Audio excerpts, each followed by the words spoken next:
Hey, everyone! Welcome back to the channel. I hope you're all having a wonderful day or evening. Wherever you are in today's story, Opie found out his wife cheated on him after he noticed 2 used condoms in his trash bin that looked unfamiliar. He then noticed her affair partner was outside in the driveway. So he confronted both the wife and the affair partner, and now his wife is begging for mercy. In today's second story, Opie's wife suggested an open marriage and her life was completely wrecked after it. Now let's get into today's stories to find out what happened. I noticed a few things around the house. The couch was closer to the wall. I kept it away from it because it covered the vents. Otherwise, a water jug was constantly placed a different way in the fridge. We both lefties. There was a faint smell of cologne, not mine, that I noticed on the couch and in the bed. The confirmation came after I emptied the trash bin. Last week, I put a bag in the wrong way. So things were prone to slip to the side. So this week, 2 days ago when I was getting ready for trash day, 2 used condoms were sitting in the bin. I checked my nightstand and to my surprise, I found the notorious black Trojan Magnum box sitting at the back of a drawer along with 2 other empty boxes of assorted condoms. I've never bought Magnums in my life. Finally, I left the house to run errands yesterday, and halfway to the first and farthest location I realized I left my phone at home and decided to head back as I'm useless without shopping lists and reminders. As I reach my driveway, I noticed a Porsche sitting in it on a hunch. I parked 2 houses down and remotely opened my garage door and closed it as I would any other day. I waited a few seconds and a man of comparable age to my own jumped out from my backyard, shirt in hand, got into his vehicle and sped off. I entered my house to find my wife curled up in her recliner with her face in her hands. I told her that I saw her friend and was going to ask what all was going on. But upon walking towards her, I smelled the dreaded cologne. I spent the night in my car parked in a free parking garage. We haven't spoken since. She seemed happy. I'll reluctantly admit to noticing no change in her behavior aside from being too tired for sex and not being all that interested in cuddling or doing much else in the realm of physical touch with me. At least we last tried before Valentine's Day this year. But her tiredness began long before that. I want to think I did my best, washed dishes, did my own laundry, helped with hers, co-trash, mopped, swept, spent time with her away from electronics, either reading or watching shows without being on my phone. I won't go on because of redundancy. I'm lost and confused.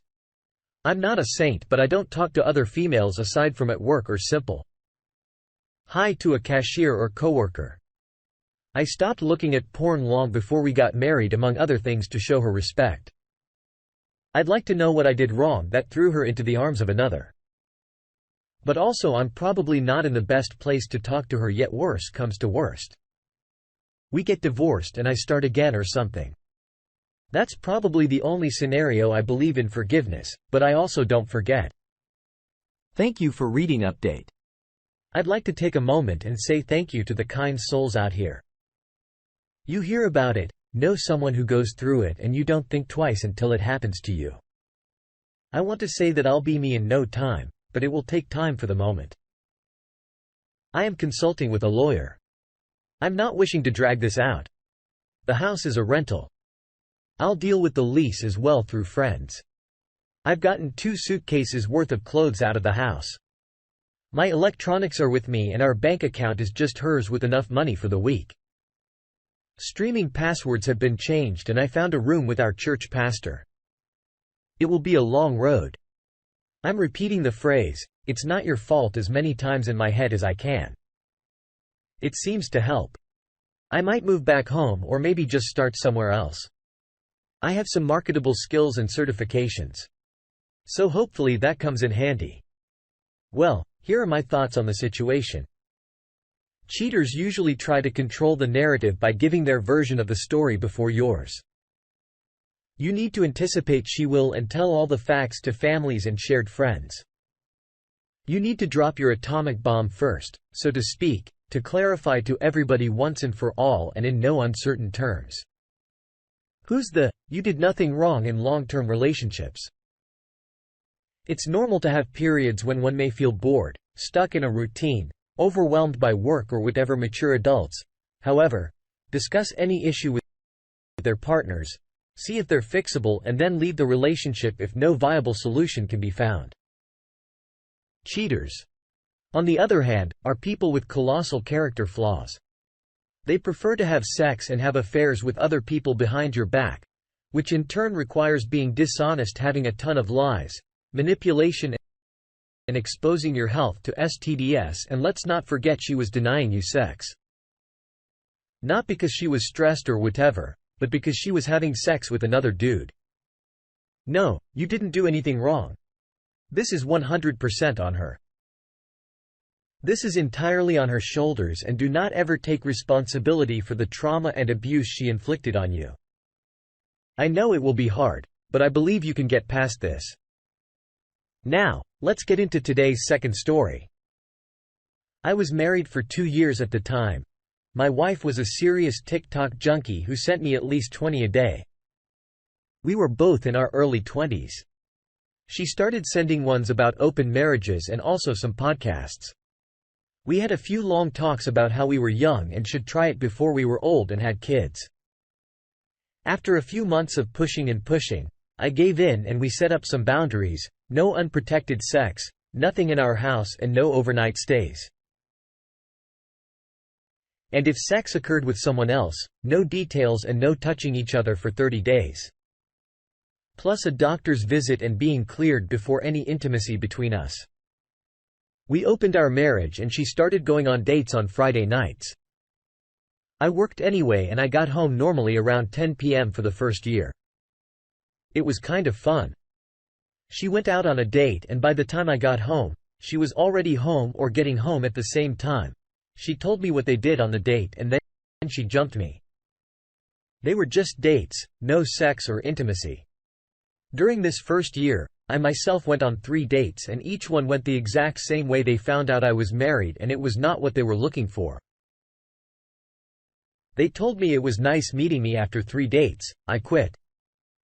Then one Friday night she didn't get home until like 3 a.m. She came in and made a joke about being too sore and tired for anything. I saw some hickey marks on her chest and thighs, and I'm not going to lie. I was hurt and upset by this on Monday or Tuesday. I don't remember. She tried to initiate with me and I reminded her of rule number 3. She gave me the, "Are you serious? 30 days in a doctor's visit." I said yes, deadly serious. This became a pattern for us. She went out with her bad boy on Friday nights, had her fun. Then spent the rest of the week trying to get me to change rule number 3. To me, it felt like she had put me on a shelf. I started avoiding her, working more and being out of the house more. Even if I was just out walking, I started becoming a lot more physically active and lost some weight. She was fully in a fog of new relationship energy and didn't notice and thought I was out doing my own thing. 5 months of being on a shelf, I was not seeing a reason to remain in the marriage. I was selling my happiness so that she could be happy, and I was running out of things to sell up to that point. She had not broken any boundaries, and every time I brought up that she should maybe step back from him, she always said that I was overreacting or blowing it way out of proportion and that it was just some fun. One night a week, our 4th wedding anniversary day arrived and I took the day off work to make her dinner and clean the house. She got home from work at 4, hopped in the shower and got dressed up. Then she told me she was going to a bar to see a local band and not to wait up. She completely forgot about our anniversary. I was destroyed. I woke up Saturday morning at 9 o'clock. She had never come home. Boundary number 2 was broken. I sent her one simple text. "You have broken our boundary of not sleeping over. I am done at 11:30. She started calling to tell me she had just closed her eyes for a second and passed out. She said that it was an accident, that she was so sorry and that it would never happen again. My unwillingness to even talk about it caused her to wake up out of her fog a bit. She ended up coming to my work just before we opened and made a scene in front of the whole staff and the owners. I was finally able to calm her down enough and she left. I promised that on Sunday we could discuss it. I got home from work Saturday night and she once again tried to have sex with me. And I again reminded her of rule number 3. She then told me that she would no longer be seeing him and wanted to close the marriage and work on reconnecting with me. It seemed that she had freaked out when she woke up there and saw my texts and that he had made fun of her, and she realized how much an asshole he was. She tried every day to be intimate with me and failed badly. At that point I had no need or want or desire for her. She was a roommate. Barely 30 days went by and she went to the doctor and got checked out. She was clean of diseases but was pregnant. Not sure where her mind was with this, but she came home excited and told me we were pregnant. I told her that I hoped they would be happy together. She looked at me confused for a few minutes and then started crying. A few days later, she sent him a text telling him his response was, "Wow, sucks to be you. You might want to pass it off as your husband's." I filed for divorce soon after she started doing anything and everything to change my mind about the divorce, making promises, begging, pleading, offering everything under the sun and asking for a chance to fix us. I was polite and nice about it, but I wasn't having any of it. I was stuck living with her for a while until our lease was up. We fell into a new pattern. She tried to be intimate with me. I turned her down. She got upset. I went for a run. My resentment of her was growing just like her baby bump. 3 weeks ago, she came into my room to talk. She brought home pizza for dinner and started talking about how it being pregnant. She was super horny all the time and she tried yet again to have sex with me. I at that point was running out of politeness. I told her sorry, I'm not into fat chicks. Maybe hit Tinder. I'm sure someone on there would be down for it. She left my room crying also. We had our first divorce hearing and the judge slapped 6 weeks of marriage counseling on us. Court ordered we went to 2 sessions, kind of a meet and greet thing, talking to us separately to get our stories. I guess I just wanted it to be over so we can move on with our lives. Last Sunday was my birthday. On the Friday before it, she asked me to spend my birthday with her to celebrate it. I declined her invitation. She kept pushing the subject and I snapped. I told her that I didn't want to waste special occasions on her anymore. The last one was our 4th anniversary, in which she went out to get knocked up by some pothead loser. I left her crying in the kitchen, headed to work and told her I would see her on Monday for our court-ordered waste of time. Monday morning. I was at marriage counseling. She never showed. I called her nothing. I called her friends. Nothing. I called her parents and I found out she got arrested Sunday morning for DUI and endangerment and that they were on the way. I offered our house for them to stay at. I had a couch at a friend's house. My lawyer went to the judge and expedited things. My divorce finalized this past Friday yesterday. I helped them pack some of her stuff and today I'm going to help them load a U-Haul. They rented, she gets released tomorrow and they're taking her back home with them. She wants to see me, but I feel that will just be worse for the both of us. We both need to move on. Wow. I'm sorry, you had to go through that. Open relationships typically don't work. Open marriages in particular. She wanted to have her fun and have you for stability and the backup plan. What perplexes me is the audacity of her expecting you to care for a child that's not biologically yours, as if that detail shouldn't matter. And that your marriage should just go back to how things were before, as if her actions had no impact or would have no consequences. Don't sign the birth certificate until DNA conclusively marks you as the parent.